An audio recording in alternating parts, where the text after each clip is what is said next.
REWRITTEN! Stephen felt sick. Really sick. He didn't know if it was just the fact that he was so incredibly thirsty and hungry and tired right now that Kunzite had to carry him inside, or if he was just plain sick. He felt warm despite the chills that were prickling through him. He was shaky and sweaty, his insides felt queasy and nauseous, his head was feeling like it wanted to implode. Stephen had never gotten sick before, probably due to his gem heritage, but that all sure sounded like the descriptions that his human friends gave him of what sick felt like. Had he just caught a bug? This had never happened before, so he didn't know why it would happen now. Then again, he has been awake way more than 24 hours now, so maybe his immune system was lowered enough to get sick for the very first time.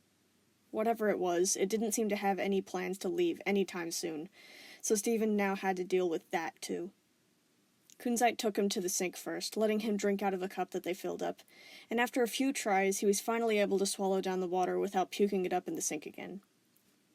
His stomach felt sensitive and tight, rejecting most things that were trying to enter it, even if it was to prevent dehydration. He didn't say it to Kunzite in case she worried, but he was pretty sure that the ill feeling had something to do with his gem. The feeling felt worse around that area, like a clustering of hot needles. It was probably just because it had been cracked. His gem was being extra careful now, still on guard, not wanting any invasive items to enter him until it was able to calm down again. It would go away soon, he was sure of it. He really, really hoped that it was just because it had been cracked. If it was more than that... No, it was not. It was fine. He was fine. So anyway, the on-edge feeling of his gem wasn't helping him at all as he tried to regain all the energy that he'd lost over the last few days. Recovery turned out to be a steep hill to climb, especially whenever he was practically numb with shock. Stephen had been really expecting to have a bigger appetite than he did, but soon discovered that most of it had been stomped out of him from paranoia. It was about 9 o'clock at night whenever they got back, and he hadn't even had a bite since Jasper, so he thought that he'd be inhaling the whole kitchen at this point. Trust him, he felt like doing that, but he also didn't. It was hard to explain. He kept getting distracted. It was like his head was off in the past, reliving what had happened yesterday, while his body used the handle end to spread the peanut butter on both sides of the same slice of bread. This happened before whenever he was younger, after intense missions where he almost died about 5 times in 5 minutes. He wouldn't want to eat for a good few meals, still caught in the rush of adrenaline, before his body settled down and decided that it was safe enough to eat again. It made his eating patterns really spastic back then, causing him to gulp down a whole lot of comforting sugary foods all at once and then not tasting a crumb for days, which was probably not the healthiest thing. And that seemed to be happening again, right now. He kept drifting off, too. He didn't know what it was called or if it even had a name at all, but he could distinctly identify the feeling of numb separation that came from it, like the world was just fading away from him. That always came with the restless loss of appetite. It's just that now he was older and could actually notice the pattern. He had sat down to eat his cobbled-together peanut butter and jelly sandwich, but didn't even touch it. He just watched the second warp pad. It was a smaller one, not a homeworld warp, that was connected to his house to the rest of the lesser pads around the Earth. Still, despite knowing that it couldn't possibly connect to homeworld without the pad upstairs, he kept expecting for it to shine, with Bluebird and the Rebellion lunging out in a flash, ready to finish him off. He knew that they were out there, on homeworld, probably trying to find a way to get to Earth. They might be riding in their ships right now. What if Yellow and Blue weren't able to convince them to stop? That rebellion could overpower them with sheer numbers and force their way to the ships. What if the diamonds were hurt? Would they poof them if they thought that it was what was best? What if Bluebird shattered them? He already knew that Bluebird was aware of her own lies. She was making this whole conflict way too personal, and didn't care how warped the truth had got as long as Stephen ended up dead in the end. Why was she doing this? Why did she hate him so much? She could live peacefully like every other gem on Homeworld. Even Emerald, a longtime enemy of Lars, had backed down and opted for a fightless life. Why was Bluebird so determined to rip up what he'd spent so many years building? What if they were on the ships already? What if they were coming here right now? What if Bluebird destroyed Beach City just to watch him suffer? How much would she destroy just to get back at him? Even the thought of a full-fledged attack on Earth made him shift uncomfortably in his chair. His mind shot to Connie, still unaware of all this, now trying to fight Bluebird off because of course she would take a stand, of course she would put herself in danger again.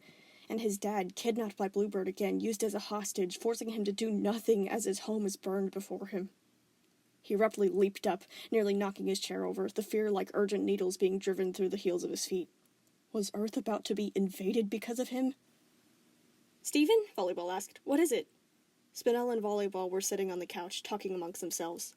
Kunzite had unfused, and now the two were just staying with him, probably still worried about him even though they insisted that it was just because they enjoyed his company. "Nothing. I'm just a little nervous," Stephen mumbled, making himself sit back down, scooting his chair back underneath him. His hollow stomach groaned impatiently as he picked up the sandwich and then put it down again. He had to eat. He'd already spent too much energy to keep on running on nothing. Stephen felt frustrated at himself. It wasn't that hard. Why couldn't he just calm down already? "Yellow and Blue probably stopped Bluebird and her rebels." Spinell waved a hand dismissively while Volleyball nodded. "Right now, Bluebird's probably bubbled away for later judgment, along with the other rebels who kept with her until they got poofed." Stephen still didn't pick the sandwich up, asking instead, "What about White? Do you think she's okay?" "You healed her," Volleyball said. "She's likely to have reformed already." "She probably hates me now," Stephen mumbled shamefully. "No, she definitely hates me now. I tried to shatter her." Stephen ran his fingers through his hair and pulled as he sighed. "Oh, my stars, what have I done?" He looked up at the two pink gems, the guilt feeling like a knife to his throat.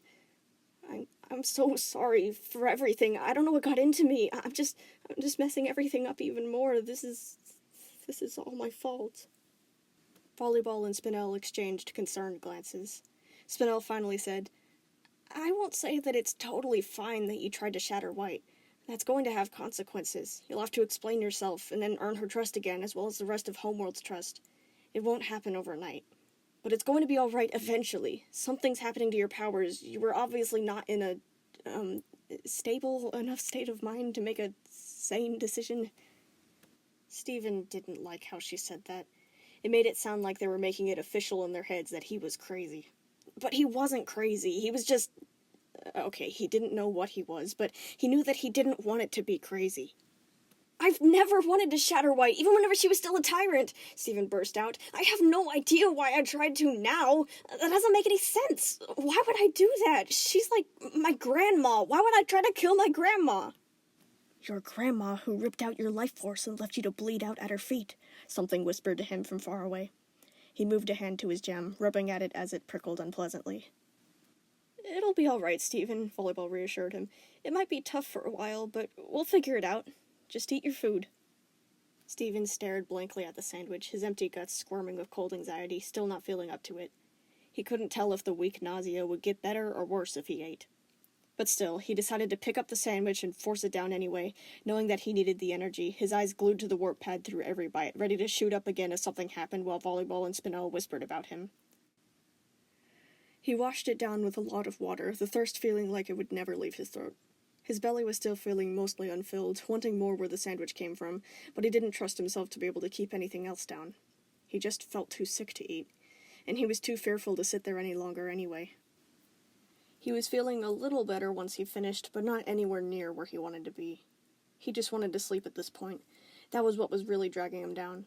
He was so exhausted that his whole form was shaking with every movement, feeling like his limbs were trapped by cement, his head pounding and fogging up to make him unfocused and lopsided. It was his body collectively begging him to please, for the love of all things holy, please go to sleep. His eyes were strangely itchy, but he guessed that was just from tiredness, too. He got up from the table once he decided that he was done, timidly shuffling into the bathroom because he hadn't gone since leaving for Homeworld. He hated being in there with every fiber of his being after what happened last night, so he hurried through his business and washed his hands while keeping his head down, not wanting to look at the broken mirror. Stephen left quickly, shivering violently from the memories that were dragging after his heels. "I'm gonna go to bed," he told the two pink gems, crossing the living room and rubbing his crusty eyes. "Are you two going to be fine?"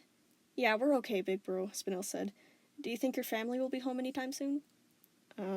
Stephen, again, had completely forgotten about that. Where were the rest of the crystal gems? Why weren't they here at the house? Were they still out looking for him? Oh no, he hoped that he wasn't worrying them too much. "I don't know," he replied, thinking. "I honestly have no idea where they went." "Well, what do we tell them if they get here?" Spinell asked. The secret question inside of that unnerved Stephen. How much of what happened yesterday did he want to confess to them in person? "Just tell them that I'm fine, and I just had a little disagreement with the diamonds.